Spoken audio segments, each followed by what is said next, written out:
पीछे बिल्कुल मोची गेट थाना है और उसके ऑपोजिट साइड के ऊपर यहाँ पे पतंगों पे जो है स्टैंपें लगी जा रही हैं।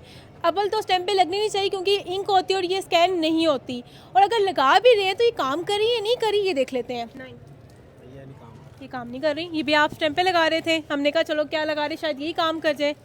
ये देख लेते हैं, ये भी काम नहीं कर रही। ये पीछे मोची गेट थाना है और उसकी दीवार जो है ये इसको लग रही है। बाबा जी काइट के नाम से इनकी स्टैंप है जो कि काम ही नहीं कर रही। देखिए गवर्नमेंट ने तो कहना स्टैंपें होनी चाहिए, ऐसे स्टैंप पे जो स्कैन ही नहीं हो रही थी उसको स्टिकर के तौर पे लगाना है। स्टिकर किधर है? स्टिकर मिल रहे हैं, स्टिकर अभी वो ला रहे हैं। डीसी साहब आए हैं, सुबह मैडम आई है। डीसी साहब ने भी ऐसे लोगों को लाइसेंस दिए हैं जो थरों पे बैठ के किसी भी तरह की जो है वो स्टैंपें लगाए जो तो बाद में स्कैन ही ना हो। आप एक भी स्कैन करके दिखा दें। यहाँ पे बिल्कुल थाने के साथ जो थरे बैठे हुए हैं उनके पास हैरान हूँ मैं कि उन्हें सर्टिफिकेट दे दिया गया है कि आप लोग पतंगे बेच सकते हैं, लेकिन उनके पास जो स्कैनर है वो काम ही नहीं कर रहे, लेकिन बच्चों को बैठाया हुआ है। सूरत आपके सामने है।